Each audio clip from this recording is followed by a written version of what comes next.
శ్రీ గణేశాయ నమః, శ్రీ సరస్వతి నమః, శ్రీ గురుభ్యో నమః. భక్తులారా, వ్యాస ప్రోక్త మహాభారత ఇతిహాసం యథాతథంగా చెప్పుకున్నాం. ప్రతి శ్లోకం దాని అర్థం. ఇందులో భాగంగా నిన్నటి వరకు ఆది సభ, అరణ్య, విరాట, ఉద్యోగ, భీష్మ, ద్రోణ, కర్ణ, శల్య, సౌప్తిక స్త్రీ పర్వాలనే 11 పర్వాలు పూర్తి చేసాం. 12వదైన శాంతి పర్వంలో కూడా మనం 240వ అధ్యాయం వరకు చెప్పుకున్నాం. ఈ రోజున 241వ అధ్యాయం చెప్పుకునే ముందు వ్యాస భగవాను ప్రార్థన చేసుకుందాం.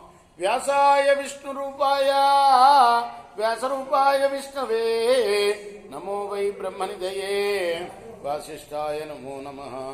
నారాయణం నమస్కృత్య నరం చైవ నరోత్తమం దేవీం సరస్వతిం వ్యాసం తతో జయముదీరయే. అంజనానందనం వీరం జానకీ శోకనాశనం కపీశమక్షాంతారామందేరంకాభయంకరం సదా నింబవృక్షస్య మూలాధివాసాత్ సుధాశ్రావిణం తిక్తమప్యప్రియంతం తరుం కల్పవృక్షాదికం సాధయంతం నమామీశ్వరం సద్గురుం సాయినాథం. సమర్థ గురు సాయినాథ్ మహారాజ్ కీ జై. సుఖ ఉవాచ యదిదం వేదవచనం కురు కర్మ త్యజేతి చ కాందిశం విద్యయాయాంతి కాంచ గచ్చంతి కర్మణ. సుఖయోగి తండ్రితో అంటున్నాడు,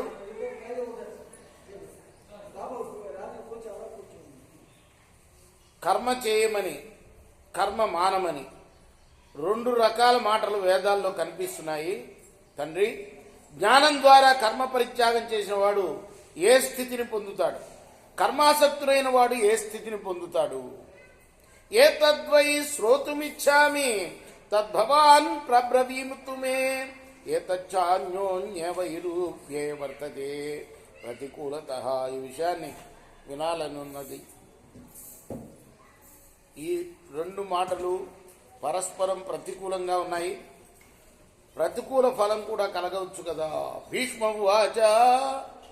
ఈ కథంతా కూడాను వ్యాస సుఖ సంవాదాన్ని ధర్మరాజు అడిగిన ప్రశ్నకి సమాధానంగా చెప్తున్నాడు అనమాట భీష్ముల వారు ధర్మరాజుకి. ఈ చుక్త ప్రత్యువాచేతం పరాశర సుతం కర్మ విద్యామయోగేతో వ్యాఖ్యాస్యామి క్షరాక్షరవు.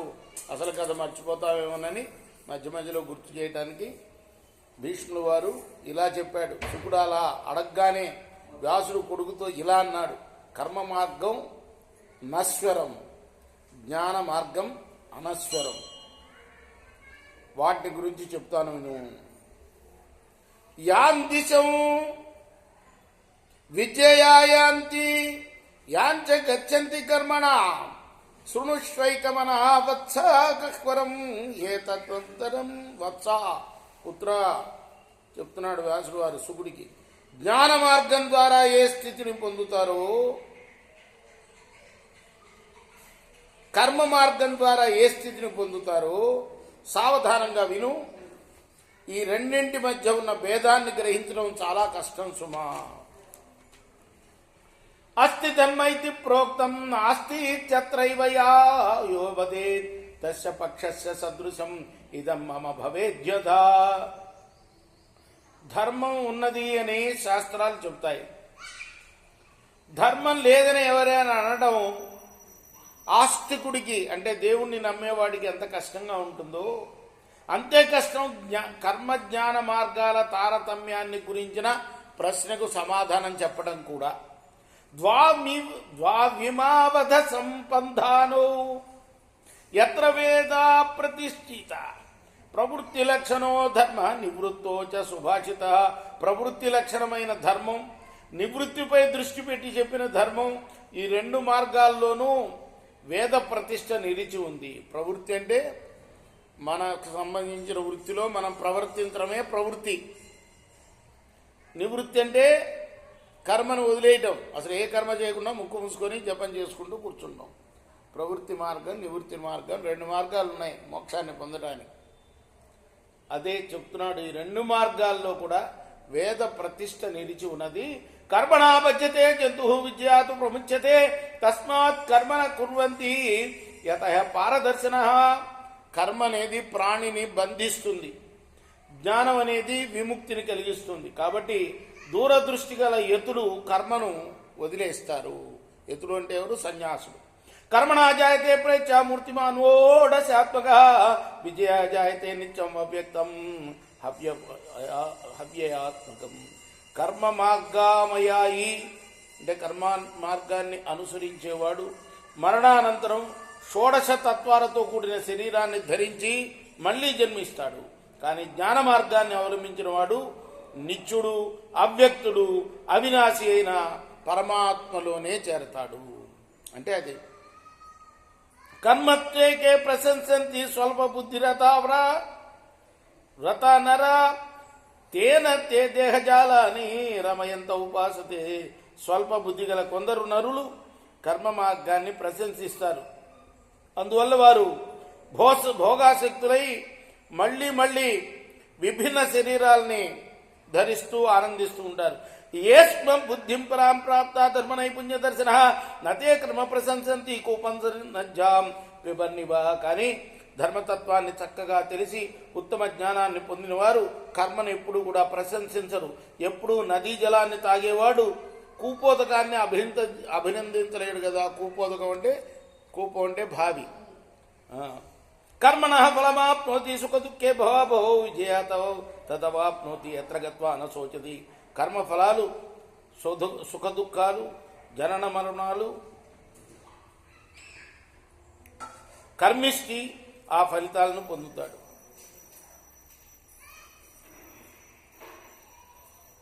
అంటే కర్మ వ్యాసాంగంతో కట్టుబడి ఉన్నవాడు ఎప్పుడు కూడా సుఖ దుఃఖాలని పొందుతూ ఉంటాడు. మళ్ళీ మళ్ళీ ఏదో ఒక జన్మ పొందుతూనే ఉంటాడు. జ్ఞాని అయిన వాడు పునరావృత్తి లేని పరమపదాన్ని అంటే మోక్షాన్ని పొందుతాడు. అక్కడ శోకం ఉండదు. ఎత్ర గత్వా న మ్రియతే ఎత్ర గత్వా న జాయతే న పునర్జాయతే ఎత్ర గత్వా న వర్తతే. పరమాత్మను చేరిన తర్వాత మరణం అనేది ఉండదు, జననం అనేది ఉండదు. అక్కడ పునర్జన్మ భయం ఉండదు. మరలా సంసార బంధాల్లో పడరు. ఎత్ర తద్బ్రహ్మ పరమం అవ్యక్తం ధ్రువం అవ్యాకృతమనాయాసం అవ్యక్తం చ అవియోగి చ. ఆ బ్రహ్మ సన్నిధిలో కష్టం అనేది ఉండదు, వియోగం అనేది ఉండదు. పరమాత్మ అవ్యక్తుడు, అచరుడు, నిత్యుడు, అనిర్వచనీయుడు, వికారరహితుడు కూడా. జ్ఞాని ఆ పరమాత్మ సాక్షాత్కారాన్ని పొందుతాడు. ద్వంద్వైర్నయత్ర బాధ్యంతే మానసేన చ కర్మణ సమా సర్వత్ర మైత్రాశ్చ సర్వభూతహితేరత. ఆ స్థితిని చేరిన వారికి సుఖ దుఃఖాది ద్వంద్వాల బాధలు ఉండవు. మనస్సంకల్పం కానీ కర్మ సంస్కార బాధ కానీ ఉండదు. అక్కడున్నవారు అందరినీ సమానంగా చూస్తారు, అందరికీ మిత్రులుగా ఉంటారు, సర్వభూతాల మేలును కోరుతూ ఉంటారు. విద్యామయోన్య పురుష తాత కర్మ మయోపర విద్య చంద్రమ సందర్శే సూక్ష్మయా కలయా స్థితం. జ్ఞాని విశిష్టుడు, కర్మాసక్తుడు జ్ఞాని కన్నా భిన్నంగా ఉంటాడు. చంద్రుడు తరిగిపోతూ అమావాస్య నాడు సూక్ష్మంగా మిగులుతాడు. కర్మాసక్తుడు కూడా అలాగనే వృద్ధి క్షయాలకి గురి అవుతూ ఉంటాడు. తదేతదృషినా ప్రోక్తం విస్తరేణ అనుమీయతే నవజం శశనం దృష్ట్వా వక్రతంతుమివ అంబరే. అప్పుడు పుట్టి ఆకాశంలో నూరుదారంలాగా కనిపిస్తున్న నెలవంకను చూచి ఒక ఋషి హేతు దృష్టితో చూచి ఇలా విస్తారంగా చెప్పాడు. అప్పుడే పుట్టి ఆకాశంలో ఒక నూలు దారంగా కనిపిస్తున్న నెలవంక అంటాం కదా, దాన్ని చూచి ఒక ఋషి ఏం చెప్పాడంటే ఏకాదశ వికారాత్మ కర్మ కళా సంభార సంవృత మూర్తిమా విదితం విద్ధి తాత కర్మ గుణాత్మకం. కర్మ వల్ల పుట్టిన కళాభారాన్ని భరిస్తూ కర్మిష్టి మనస్సు ఇంద్రియాలు అనే 11 వికారాలతో కలిసి, మనస్సు ఇంద్రియాలంటే ఇంద్రియాలు 2 రకాలు ఉంటాయి, కర్మేంద్రియాలు, జ్ఞానేంద్రియాలు అని. ప్లస్ మనస్సు మొత్తం 11 కలిసి జన్మ ధరిస్తాడు, శరీరం అవుతాడు.